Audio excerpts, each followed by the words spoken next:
Empezamos una nueva edición de Café Mercosur. El 30 de octubre se cumplieron 40 años del retorno de la democracia a la Argentina. Y por tal motivo queremos compartir con ustedes un programa especial que hicimos juntamente con el programa El Vuelo de las Musas de la Radio Universidad de Santiago del Estero en Argentina.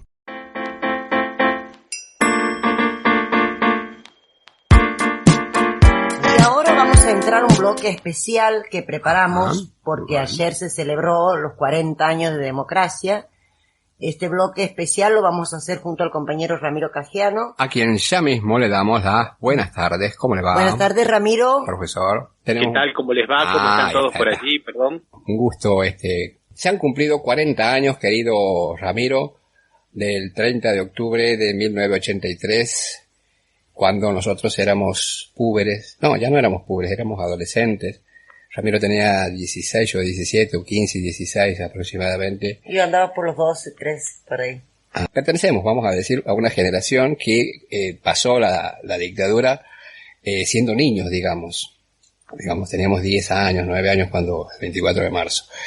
Y pasamos toda la dictadura hasta el 83 con muchas restricciones, por ejemplo, con el documento en el bolsillo para salir de noche, o para salir a cualquier momento, pero sobre todo de noche, aunque fuéramos menores, y si teníamos pelo largo, éramos sospechosos seguros. Sospechoso. Pero no sufrimos, digamos, en carne propia, directamente, todo el horror que se perpetró en esos años, y Malvinas un poco, la guerra de Malvinas el 2 de abril, como que nos impulsó a esa generación que éramos púberes, como le digo, que no nos metíamos no hablábamos casi de política, no se hablaba en realidad nada de política, como que nos despertó la conciencia nacional.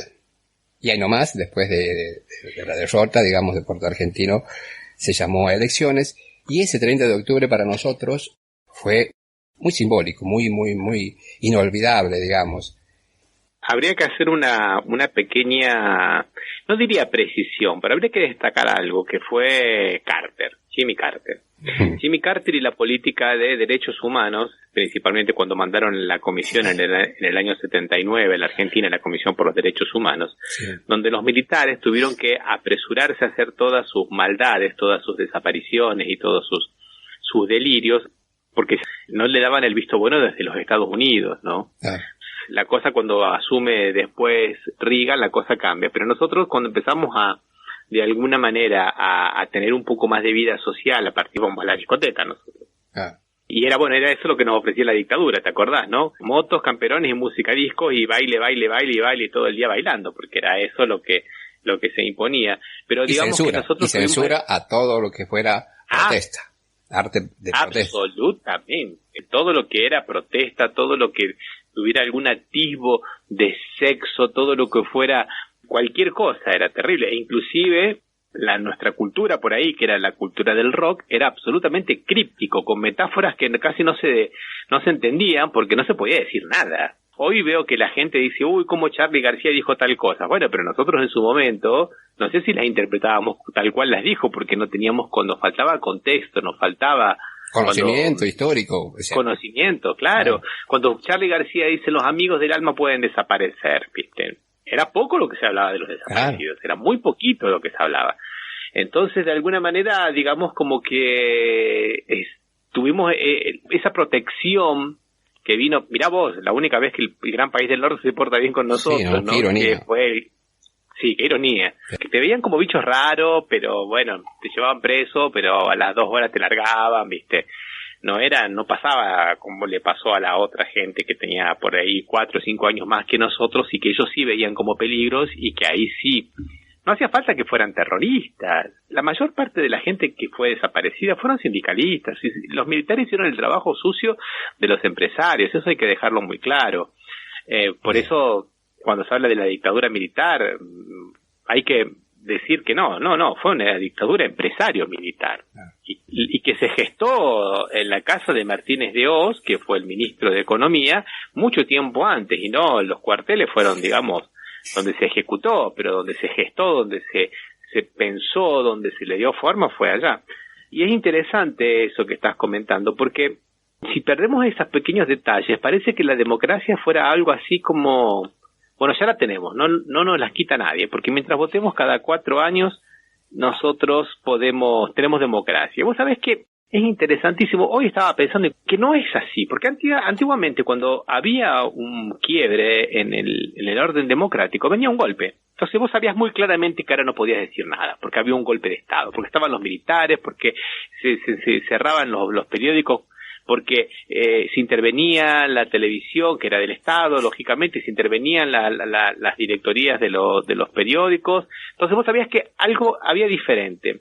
Pero en los últimos procesos que se vienen dando, principalmente en los últimos 15 años, en el mundo entero, no es así. Vos ves que hay como que una especie como de devaluación de la democracia. Estoy tomando como ejemplo, pensando en la Argentina también, pero también estoy pensando en Inglaterra, a través de un libro que escribió una periodista muy conservadora ella, o sea que no podemos decir que tenga nada de izquierda ni nada, todo por el contrario, es Anne Applebaum, que se llama El crepúsculo de la democracia, cómo el autoritarismo seduce y destruye las democracias. Y ella pone como ejemplo lo que ocurrió, la locura que ocurrió en Inglaterra con el Brexit, donde sectores de la extrema derecha, nihilistas, que no sabían para dónde ir y que tratando de buscar un pasado glorioso de una Inglaterra que ya no existía, decidieron salir de la Unión Europea y han metido al país, a Inglaterra, en una crisis económica de la cual no saben cómo salir.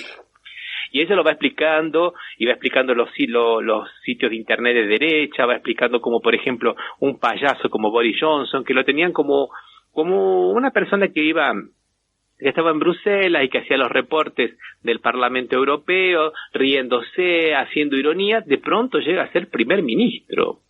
Y vos ves lo que ocurre, por ejemplo, en Ucrania, donde un comediante llega a ser primer ministro y colocar al mundo en vilo. Y vos ves, eso se pensaban que eran cosas del siglo pasado, de democracias como la de Mussolini, o democracias como la de Alemania, que crean a esos personajes, y que eso ya estaba después de la Segunda Guerra Mundial, como dice, estaba dirimido, ya no iba a volver a pasar, y ahora ve que pasa en todos lados.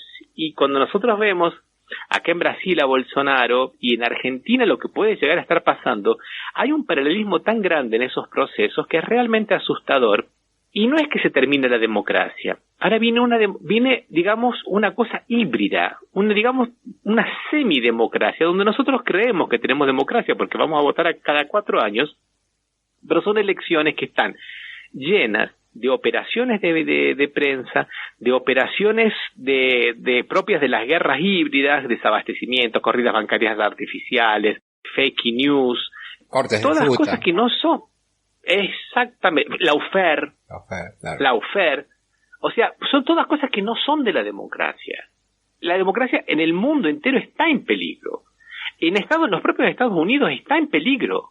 Cuando vos tenés un presidente que, pobrecito, está perdido, un hombre senil que está perdido, y la principal figura política con 34 causas, de las cuales 31 son truchas, como Donald Trump, que no es santo de nuestra devoción, pero tampoco es merecedor de lawfare, y no hay renovación, y vos ves en Europa muchos jóvenes, ay, qué bueno, llegan un presidente joven, una primera ministra mujer, diciendo unas barbaridades, coqueteando con la guerra, colocando al mundo en riesgo, o un Trudeau, por ejemplo, como Canadá, que dice, ay, bueno, qué lindo, Trudeau está a favor de los homosexuales, sí, bueno, pero es una figura casi adolescente, le diría.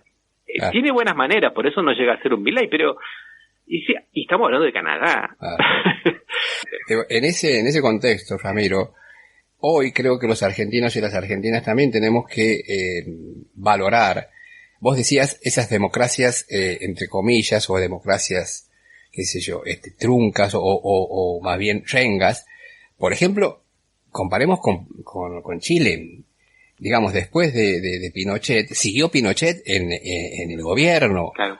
Impusieron lo que quería imponer aquí Macera, una amnistía, justamente para que no se investigara ni se juzgara nada, como lo había hecho Franco y otras en otros. Bueno, aquí en Brasil, Brasil ocurrió. Exactamente. Y eso en Argentina, No pasó. un poco los líderes de aquel momento y también el pueblo, creo, apoyando todo eso. Recuerden que nunca más la comisión, todo eso sábado, todos los derechos humanos que comenzaba recién, las madres, obviamente, después vinieron las abuelas, hoy están también los hijos. No ha pasado en otros países. No. Y eso es un logro del pueblo argentino, y que tenemos que también valorar eso, que hemos construido en estos 40 años. Y se acuerdan cuando apareció los Cara Pintada, digamos, ese intento de golpe, no sé si era golpe de Estado, pero era un pronunciamiento militar que parecía que se venía otro golpe. La madurez de los políticos, me acuerdo de Cafiero al lado de Alfonsín en la Plaza de Mayo, etcétera, etcétera, para defender, no importaba la bandería política, era mantener el sistema democrático. Mantener el sistema democrático y la libertad que tenía el pueblo en ese momento, ¿no?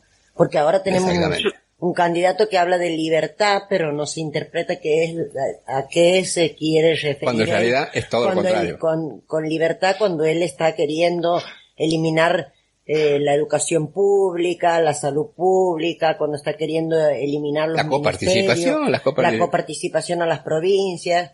Y él habla de libertad, ¿no? Y que viene como a libertar el pueblo, o sea, como que no se entiende. Usan esa palabra para sacar, una libertad para vaciarla justamente de contenido. Es una libertad desvirtuada. Totalmente. A mí lo que me preocupa mucho de todo este nuevo discurso de este sector ahora, porque ya no podemos hablar más de Milei.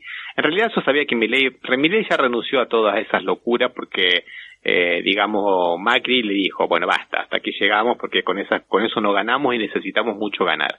¿Y por qué necesita ganar Macri? Para justamente seguir socavando la democracia y manejar la justicia como la maneja y zafarse él de sus propias causas y bueno, y eso se consigue cada vez que la justicia no funciona, la democracia pierde un pedacito, digamos, ¿no? Muy bien, me gustó esa metáfora de la democracia trunca, de la democracia renga. Y a mí me preocupa muchísimo el discurso de la candidata a vice, de Villarroel, que viene haciendo una campaña hace años a favor de la libertad de los militares que fueron condenados justamente, y bueno, y ahora la Pando ha salido hoy también a decir que había que votarla a Milei porque no podía haber una democracia donde hubiera un problema de injusticia cometida y eso que es un orgullo para Argentina y que es realmente una cosa que nos distingue en el mundo como ser la política de verdad, memoria y justicia, pero también de haber condenado, cosa que no se pudo hacer ni siquiera después, muchos años después, en el África del apartheid, a pesar de todo el apoyo internacional que tuvo. Me parece que es una cosa que desde todos lados la van a querer cambiar. Porque si uno se pone a pensar, en realidad, no hay tantos militares así que puedan estar en condiciones de ser juzgados, porque la mayoría de los que tenían más responsabilidades o fallecieron o les queda poco tiempo, digamos. Pero ¿por qué esta insistencia? Justamente para romper esa cosa simbólica de que alguien puede cometer esas atrocidades en contra de la población y que va a ser juzgado por eso. O sea, una especie como de dejemos con esa política para darle la garantía a los próximos de que pueden actuar impunemente y desaparecer, torturar y encarcelar, digamos, a discreción. Señora, usted el 30 de octubre de 1983, seguramente lo recuerda, acaba de decir que era muy niña todavía.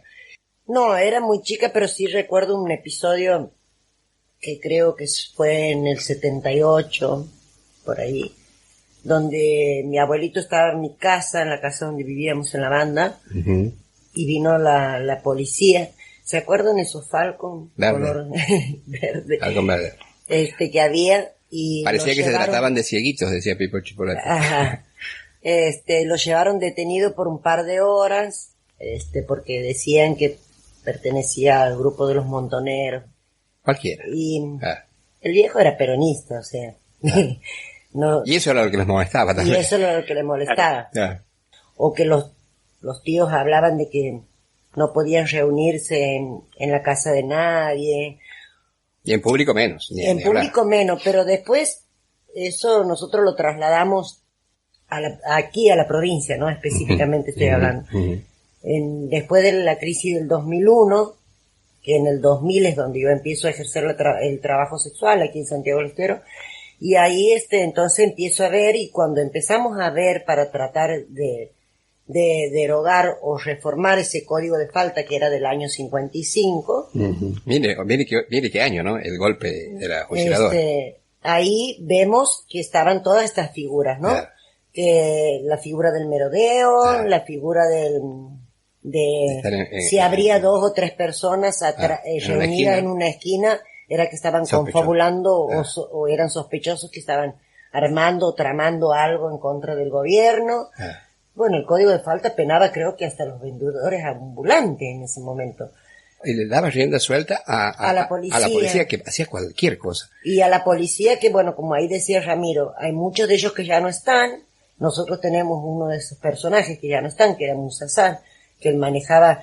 Y a mí me quedó algo de la presentación de que hicieron los compañeros de Subida de Línea el sábado, que decía, que Ernesto Pico decía que si no era Musa, iba a ser otro que cumpla con ese mandato, claro, que era para lo que hablaba Ramiro recién, ¿no? Para generar dinero para los empresarios o los que estén en el gobierno de turno en ese momento, y era eso. Hay que contarle también a la audiencia que Musasar fue un tipo preparado por los militares, que lo llevaron de Estuvo en West Point también. Estuvo como digamos la mayoría de esa época, no solamente militares, sino policías, digamos, personal policial de las provincias. Vos fíjate que nosotros tenemos muchos crímenes de policía o de gatillo compañeros fácil. Que desaparecieron, no solo de gatillo fácil, que no, sino que aparecieron muertos en una comisaría, la comisaría 10ª, por ejemplo. Es emblemática. Es emblemática en ese tema, es porque todavía vienen con esa vieja escuela, ¿no? La vieja policía de Santiago del Estero, los más grandes que vienen de la escuela de Musasar, tienen esa forma de, es como que les ponen un chip. La tortura, ahí. Todo eso, o sea, las bolsitas, tipo de tortura, pero todo eso son típicos de esa época, justamente, de la época de los militares, o sea, de lo que hacían con las personas que están desaparecidas y todos los que estuvieron encarcelados.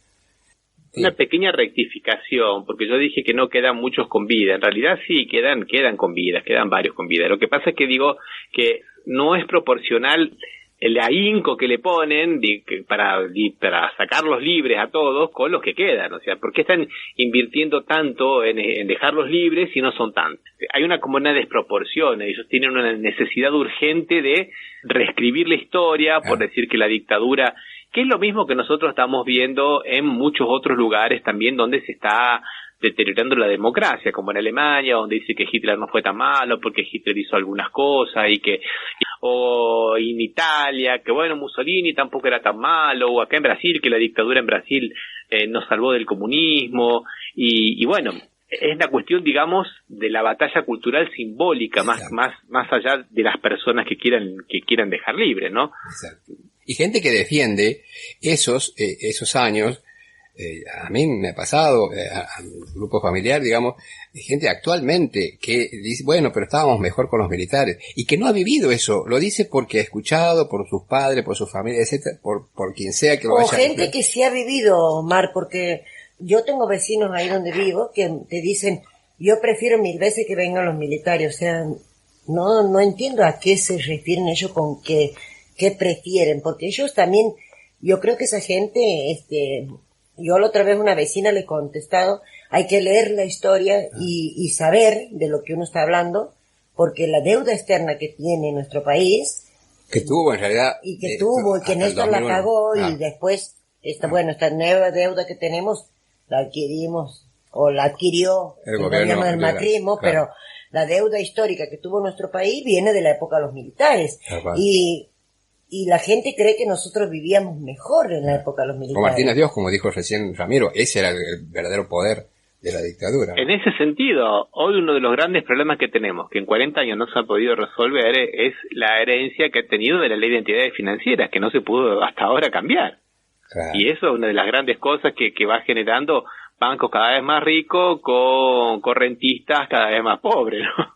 Y fíjate, esto de Milei o de querer indultar, ya la democracia misma, en la época de Menem, recordemos, primero, en la época de Alfonsín, a lo que lo obligaron, digamos, a a promulgar las leyes de obediencia debida primero, de punto final después, y los indultos con los que, en definitiva, Menem le puso la frutilla al postre para que esos juicios quedaran en la nada.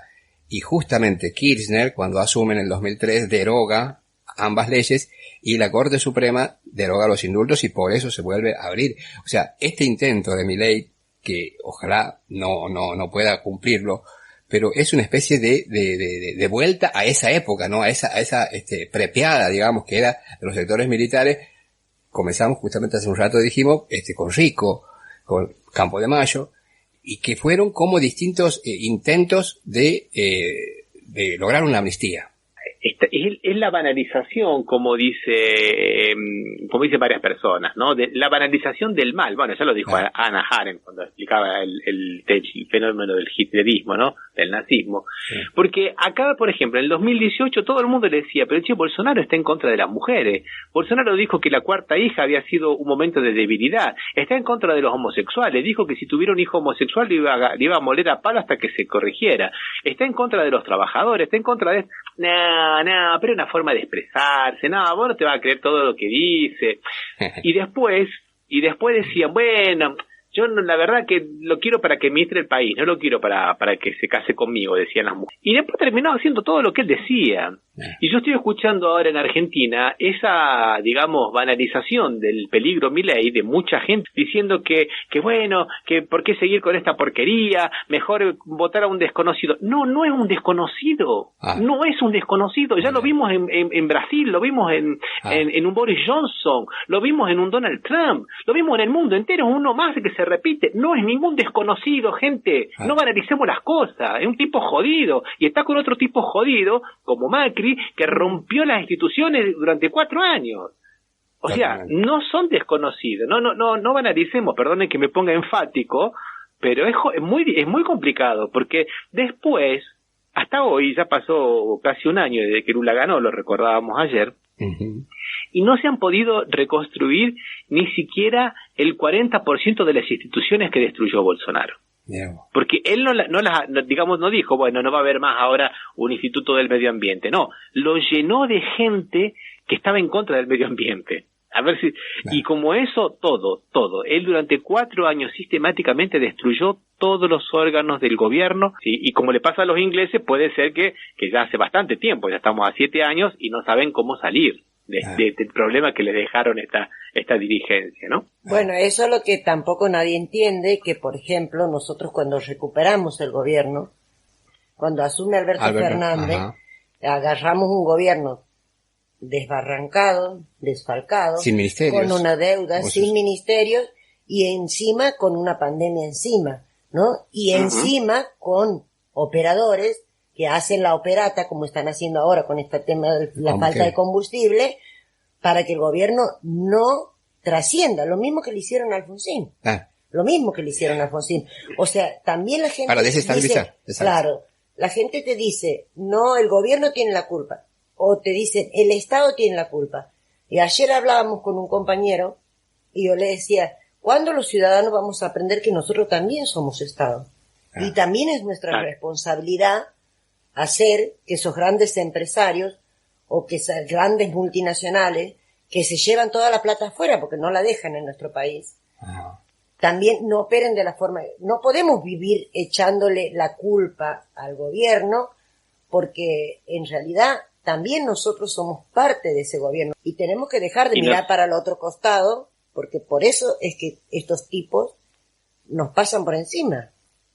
Y tenemos la obligación de estar alerta, porque por ejemplo, mirá, desde agosto para acá ya han ocurrido muchos hechos que deberían llamarnos mucho más la atención, que son, digamos, jugadas propias de la desestabilización que llevó a Salvador Allende al golpe militar, por ejemplo.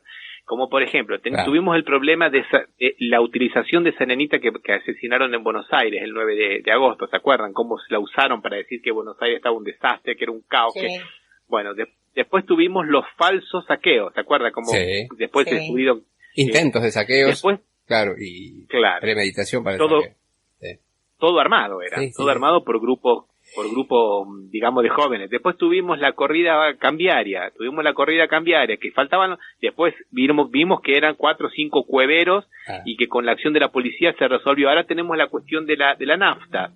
Y hoy Patricia Bullrich dijo, ojalá que esto explote antes del 19 de noviembre. O sea, ya te está adelantando lo que van a hacer. Van a venir más cosas, más operaciones. Tenemos que estar muy alerta con todo eso. Y en todos lados, fíjense, en nosotros, muchos que usamos las redes, por ejemplo, en el grupo del Vuelo de las Musas, desde hace tiempo, yo, que soy uno de los administradores, estoy viendo publicaciones que no tienen nada que ver en inglés, cosas que no tienen nada que ver con el perfil ni del programa, ni del grupo de Facebook, que de alguna manera, si bien no son, digamos, ofensivas, pero a mí, por ejemplo, me da la idea de que son también infiltraciones para desvirtuar el perfil de estos grupos, digamos, ¿no? Y hasta en eso voy, que tenemos que estar, como vos dices, Ramiro, estar atentos y alerta, porque así como lo de los combustibles pasó la semana pasada, van a seguir pasando cosas. Bueno, chicos, 2 palabras, les dejo 10 segundos para cada uno para concluir este bloque homenaje a los 40 años de democracia. Bueno, yo voy a decir muy cortito. En este momento lo que se va a plebiscitar el día 19 no es peronismo o antiperonismo, kirchnerismo o antikirchnerismo, es, digamos, un gobierno dado a 2 loquitos como son Milei y Macri, uno perverso, no es loco, ninguno de los 2 es loco, pero uno es muy perverso que solo quiere zafar de sus causas y seguir haciendo negocios para él mismo, y el otro, Milei, digamos que hasta ahora no sabe muy bien para qué está. No, todavía. En un contexto internacional peligrosísimo, donde están desesperados por venirse por los recursos naturales, principalmente gas y petróleo. Hoy el Banco Mundial ha sacado una especie de pronóstico para el futuro por el tema en Palestina, planteando 3 escenarios. El escenario más suave sería Estados Unidos necesita mucho, pero mucho petróleo y podría llegar a obtenerlo un poco de Venezuela. En el segundo no lo obtiene de ningún otro lugar, así que van a venir por acá. Van a venir acá y van a venir a hacer negocios. Y si hoy están quejándose porque tienen que hacer una cola de 1 hora para cargar gasolina por una operación, sepan que mañana va a haber un gobierno que les va a poner la nafta tan pero tan alta que no la van a poder comprar, porque van a poder comprarla a precio más que internacional, porque ellos hacen negocios para ellos. Entonces creo que eso es lo que tiene que quedar un poco claro. Y que Massa puede ser lo que ustedes quieran, pero es un hombre que sabe cómo juega y que tiene muy claro que los intereses son los intereses de los argentinos. Señora. No, solo decirle a nuestros oyentes y lo que siempre le digo a los compañeros, 19 pensemos, primero que nada, votar con conciencia de clase, que somos la clase trabajadora y que somos la clase que siempre hemos salido a la calle y que siempre estamos ahí cuidando todo el tiempo los derechos conquistados, y decirle a los compañeros que cuando emitan su voto piensen bien, que no solo están jugándose su futuro, sino también están jugándose su futuro y, como digo yo por ahí, que no lo debería decir, pero también cagándose en todos los compañeros que venimos poniendo el cuerpo en tantos años y los que ya no están. Exactamente. Y eso, y que se fijen también que se juega no solamente nuestro futuro, sino el futuro de nuestros hijos, el futuro de nuestros nietos, de nuestras próximas generaciones, y que los argentinos nos merecemos estar mejor, y que para estar mejor tenemos que dejar de lado nuestras iniquidades y nuestra soberbia y nuestros egoísmos, y pensar en un pueblo con todos y para todos.